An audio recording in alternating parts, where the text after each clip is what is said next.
አንድ አምላክ በሚሆን በአብ በወልድ በመንፈስ ቅዱስ ስም አምነን በቅድስት ቤተ ክርስቲያናችን የበዓላት ቀኖና መሠረት የዐቢይ ጾም ሰባተኛ ሰንበት ኒቆዲሞስ ይባላል። በግሪክ ቋንቋ ኒቆዲሞስ ማለት አሸናፊነት ማለት ነው። በስመ አብ ወወልድ ወመንፈስ ቅዱስ አሐዱ አምላክ። በስመ አብ ወወልድ ወመንፈስ ቅዱስ አሐዱ አምላክ። በስመ አብ ወወልድ ወመንፈስ ቅዱስ አሐዱ አምላክ አሜን። በዐቢይ ጾም ሰባተኛ ሰንበት በዮሐንስ ወንጌል ምዕራፍ 3 ከቁጥር 1 እስከ 21 እንደተገለጸው ጌታችን መድኃኒታችን ኢየሱስ ክርስቶስ ኒቆዲሞስ ለተባለ የአይሁድ አለቃ ያስተማረው ትምህርት እንዲሁም የኒቆዲሞስ አስተማሪ ስብዕና ይነበባል፣ ይተረጎማል፣ ይዜማል። ሊቁ ቅዱስ ያሬድ በጾመ ድጓ የሰባተኛ ሳምንት መንፈሳዊ ድርሰቱ የኒቆዲሞስን በዓል አስመልክቶ ሲዘምር ኒቆዲሞስ የተባለው ሰው ወደ ጌታችን ኢየሱስ ሄደ። መምህር ሆይ ልታስተምር ከእግዚአብሔር አብ ዘንድ እንደመጣ እናምናለን አለው። አንበሳ ደቦል ተኛ አንቀላፋ፣ በትንሣኤ አንሳኝ ብሏል። ይህም መድኃኒታችን ኢየሱስ ክርስቶስ ለኒቆዲሞስ ያስተማረውን ትምህርት የሚያመሳጥር ድንቅ ዜማ ነው። የዚህች አጭር የአስተምሮ ጦማር ዓላማም ከኒቆዲሞስ ሕይወት መማር እንችል ዘንድ የኒቆዲሞስን ጠንካራ ስብዕናና መንፈሳዊነት የሚያሳዩ መገለጫዎችን መተንተንና እኛም አርአያውን እንድንከተል መምከር ነው። በዚህም መሠረት ከኒቆዲሞስ ሕይወት የምንማራቸው ቁም ነገሮችም እንደሚከተለው ቀርበዋል። ራስን ዝቅ ማድረግ። ኒቆዲሞስ መምህር ሲሆን ራሱን ዝቅ አድርጎ የተማረ የትሕትና አርአያ ነው። ኒቆዲሞስ ፈሪሳዊ ብቻ ሳይሆን የፈሪሳውያን አለቃ የኦሪት መምህር ብቻ ሳይሆን የኦሪት ምሁርም ነበር። በእርሱ ደረጃ የነበሩ ታላላቅ የአይሁድ ምሁራን መንፈሳዊ ስልጣናቸውና ሹመታቸው የእግዚአብሔር ስጦታ መሆኑን ረስተው በሕዝቡ ላይ የሚመጻደቁ ነበሩ። በዘመናቸውም ዕውቀትን የሚገልጥ እውነተኛ አምላክ የካህናት አለቃ ኢየሱስ ክርስቶስ ለቤዛ ዓለም ሲገለጥ የአይሁድ ምሁራን የጌታን መገለጥ አልወደዱትም። የእርሱ ትሕትና የእነርሱን ትዕቢት የሚያጋልጥ ነበርና ወደ ጌታችን ኢየሱስ ክርስቶስ የሚሄዱትን ሁሉ ይነቅፉ ይከስሱ ነበር። ባለማወቅ ያደነደኑት የትዕቢት ልቦና ትሕትናቸውን አጥፍቶባቸው ነበርና ዝቅ ብሎ በሰው ዘንድ በተናቁት በናዝሬትና በገሊላ እየተመላለሰ የሚያስተምር የዓለም ቤዛ የክርስቶስን ትምህርት እንዳይሰሙ ልባቸው ተዘግቶ ነበር። ታችንም የፈሪሳውያን ሐሳባቸው በግብዝነት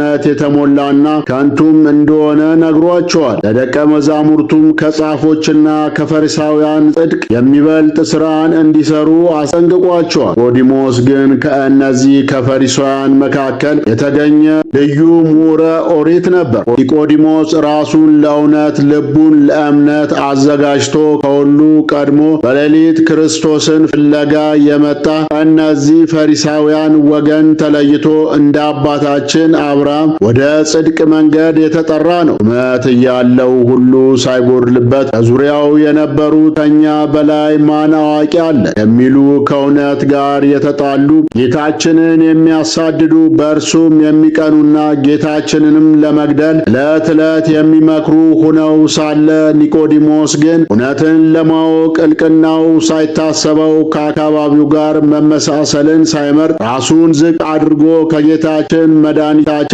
ኢየሱስ ክርስቶስ ዘንድ ይማር በሌሊት መጣ። መምህረ ትሕትና ጌታችን ኢየሱስ ክርስቶስም የኒቆዲሞስን ትሕትናውን ተቀብሎ ለምን በቀን አትመጣም ሳይለው እስከ ዓለም ፍጻሜ ድረስ ትውልድ ሁሉ የሚማርበትን ረቂቁን ምስጢረ ጥምቀትን አስተማረው። ቦናን ከፍ ከፍ ማድረግ። ኒቆዲሞስ ዳግመኛ የመወለድን ምስጢርን ለማወቅ ልቦናውን ከፍ ከፍ አደረገ። ለሥጋዊ ሕይወታችን ዕውቀት እንደሚያስፈልገን ሁሉ ነፍስም ዕውቀት መንፈሳዊ ዕውቀት ያስፈልጋታል። ኒቆዲሞስ በመጀመሪያ የጥምቀትን ነገር ሲሰማ ለመቀበል ተቸግሮ ነበር። ጌታችን ግን የኒቆዲሞስን አመጣጥ በማየት ልቦናውን ከፍ ከፍ ስላደረገ ምስጢረ ጥምቀትን ገለጸለት። ሊቁ ቅዱስ ኤጲፋንዮስ በሥርዓተ ቅዳሴ ምዕመናንን በማነቃቃት ልቦናችሁን ከፍ ከፍ አድርጉ ብሎ የሚያዘው ምዕመናን የቅዱስ ሥጋ ሥጋውንና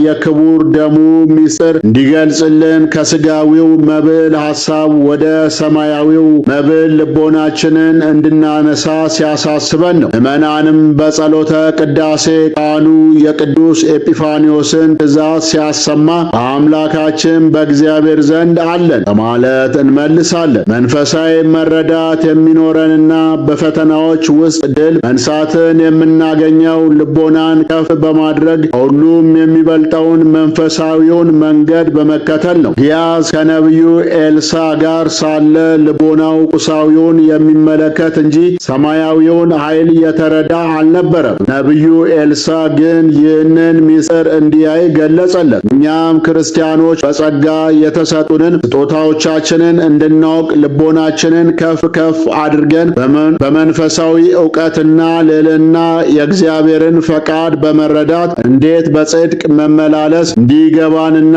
ስለምንወርሳት መንግሥተ ሰማይ መማር ማወቅ ይገባናል። ቅዱሱን ማወቅ ማስተዋል ነው ተብሎ በምሳሌ መጽሐፍ እንደተጻፈ ኒቆዲሞስ ከፈሪሳውያን ኅብረት ወጥቶ በትሕትና ወንጌልን ለመማር በሃይማኖት ልቦናውን ለእግዚአብሔር ቃል አዘጋጀ። ለአብርሃም የግዝረትን ጸጋ የሰጠ ጌታ በትሕትና ለቀረበው ኒቆዲሞስ የግዝረት ጸጋ ፍጻሜ የሆነች የልጅነት ጥምቀትን ነገር አስተምሮታል። በሌሊት መትጋት ኒቆዲሞስ ቀን እየሰራ በሌሊት ወደ ጌታ በመሄድ ለትጋት አብነት ሆነን። ኒቆዲሞስ ወደ መድኃኔ ዓለም ለመማር የሄደው በሌሊት ነበር። ኒቆዲሞስ በሚታሰብበት የዐቢይ ጾም ሰንበት ለጸሎተ ቅዳሴ የሚዜመው የክቡር ዳዊት መዝሙር በሌሊት ጎበኘኝ፣ ልቤንም ፈተንኸኝ፣ ዓመፅም አልተገኘብኝም፣ የሰውን ሥራ አፌ እንዳይናገር የሚለው በመዝሙረ ዳዊት ምዕራፍ 16 ቁጥር 3 ላይ የተገለጸው ይህንን የሚያስረዳ ነው። ሌሊት በባህሪው ሕሊናን ለመሰብሰብ በተመስጦ ለመማር የሚመች ነው። ክርስትናም በተጋድሎ ሕይወት በመትጋት ሥጋን በቀንና ሌሊት ለነፍስ እንዲገዛ በማድረግ የሚኖር ሕይወት ነው። ጌታችን ሐዋርያቱን ወደ ፈተና እንዳትገቡ ትጉና ጸልዩ ባለው መሠረት ቤተ ክርስቲያንም በቀንና በሌሊት በኪዳኑ በቅዳሴው በመሐሌቱ እግዚአብሔርን ታመሰግናለች። ቅዱሳን አባቶቻችን አባ ቢሾይ በሌሊት ጸሎት እንቅልፍ እንዳያስቸግራቸው ጸጉራቸውን ከዛፍ ቅርንጫፍ በማሰር ይተጉ ነበር። ለኒቆዲሞስ በሌሊት ገስግሶ ወደ ጌታችን መምጣት ልጅነትን ለምናገኝባት የምስጢረ ጥምቀት ትምህርት እንደተገለጠለት እኛም በሌሊት በነግ ጸሎት በመትጋት ረቂቅ የሆነውን መንፈሳዊ ዕውቀት ሰማያዊ ምስጢር ይገለጥልናል። በዘመናችን ከቀድሞ ይልቅ ፈተና የሚገጥመው በሌሊት ከመትጋት ይልቅ አርያነት በጎደለው ሕይወት ውስጥ ስንገኝ ነው። ሌሊት ጌታን ለማመስገን የተፈጠረ ድንቅ ጊዜ ነው እንዳለ ሊቁ ማር ይስሐቅ ራስን በቀንም በሌሊት ከሚመጣ ፈተና መጠበቅ ይገባል። እግዚአብሔር የሙሴን አገልጋይ የነዌን ልጅ ኢያሱን እንደተናገረው በሕይወት ዘመኑ ሁሉ ማንም እንዳይረታው ከሙሴ ጋር እንደነበረ ከእርሱ ጋር እንዲኖር ለአባቶቻቸው እሰጣቸዋለሁ የማለላቸውን ምድር እንዲወርሱ በሚሄድበት ሁሉ እንዲከናወንለት ወደ ቀኝም ወደ ግራም እንዳይል ሐሳቡም እንዲቀና የመጽሐፉን ሕግ ካፉ እንዳይለይ እንዲጠብቀውም በቀንም በሌሊትም ማሰብ እንደሚገባ ይነግረናል። ቅዱስ ይስሐቅ ሶርያዊ ከመኝታ በፊት የምታደርገው ጸሎት ትተህ እንድትተኛ መንፈስ ሲገፋፋ እሺ ብለህ አትቀበለው። እንዲያውም መዝሙረ ዳዊትን ጨምርና ሌሊቱም በሙሉ ስትጸልይ እደር። በአምላክ ቅዱስ ዳዊት በሌሊት በቤተ መቅደስ ውስጥ እጆቻችሁን አንሱ እግዚአብሔርንም ባርኩ እንዳለ እኛም ከዚህ የፈተና ዓለም ለማምለጥ በኦርቶዶክሳዊ ሰውነት እንድንጸና በትጋት ወደ ቅድስት ቤተ ክርስቲያን በቀንና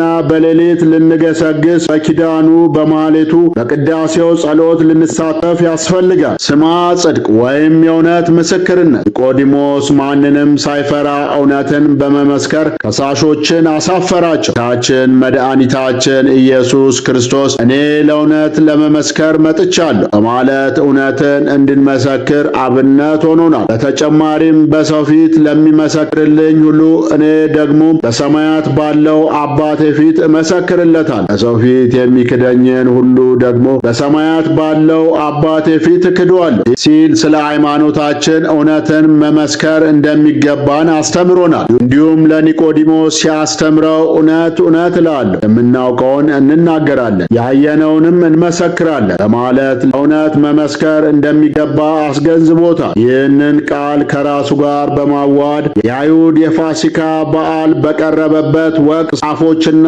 የካህናት አለቆች ጌታን ለመያዝ የሙሴን ሕግም አጣምመው ሊያስፈርዱበት በሚጥሩበት ጊዜ ኒቆዲሞስ የእውነት ምስክርነቱን አረጋገጠ። ሙሴ ፈጣሪ መሆኑን ባለማወቃቸው ምክንያት የካህናት አለቆች ተሰብስበው ክርስቶስን ለመያዝ ሲመካከሩ ከሙሴ መጽሐፍ ሕግ ጠቅሶ ሊቃውንተ ኦሪትን አፍ ያስያዛቸው እርሱ ኒቆዲሞስ ነበር። በዚህም የተነሳ ሳይስማሙ ወደየቤታቸው እንዲበታተኑ ምክንያት የሆነ ታላቅ ሰው ነው። ዮሐንስ ወንጌላዊ ይህንን የኒቆዲሞስን ምስክርነት ከእነርሱ አንዱ በሌሊት ቀድሞ ወደ እርሱ መጥቶ የነበረ ኒቆዲሞስ ሕጋችን አስቀድሞ ከእርሱ ሳይሰማ ምንስ እንዳደረገ ሳያውቅ በሰው ይፈረዳልን? አላቸው። እነርሱ መለሱና አንተ ደግሞ ከገሊላ ነህን?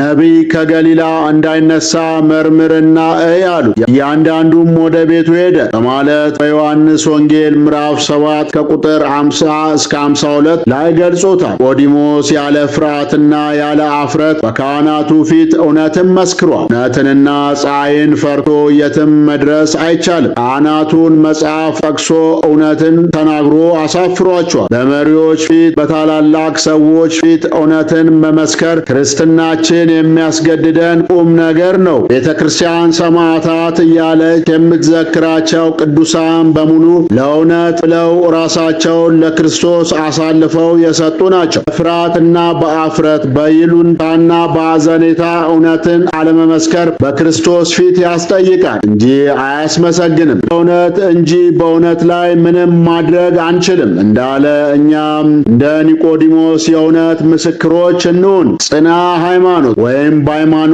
መጽናት። ኒቆዲሞስ እስከ መጨረሻው በመጽናት ለታላቅ ክብር በቃ። በጌታችን ትምህርት ተስበው ተአምራቱን በማየት ከተከተሉ ሰዎች ውስጥ በቀራንዮ የተገኙት ጥቂት ናቸው። እነዚህም አንዱ ኒቆዲሞስ ነበር። ቀራንዮ የምግበ ነፍስ ቦታ ናትና ኒቆዲሞስም ፈተናን ሳይሳቀቅ እስከ መጨረሻው የጸና ጻድቅ ነው። የክርስትና አገልግሎት ሲመቸን የምንሳተፍበት፣ ፈተና ሲበዛ የምንሸሽበት አይደለም። ክርስትና በጅምር የሚቀር ሳይሆን እውነትን ሳንፈራ በመመስከር በተጋድሎ የምናሳልፍበት፣ የፈጸሙትም የድል አክሊል የሚያገኙበት ሕይወት ነው። ምሳሌ ከሚሆኑን ቅዱሳን አንዱ አባታችን ቅዱስ እንጦስ በፍጹም መንፈሳዊ ተጋድሎ ለ35 ዓመታት ከዚህ ዓለም ተድላና ደስታ በመራቅ እንዲሁም በአሕዛብ መካከል ክርስትናን በመግለጽ የጽናት ታላቅ አስተማሪ ነው። ኒቆዲሞስ ከጌታችን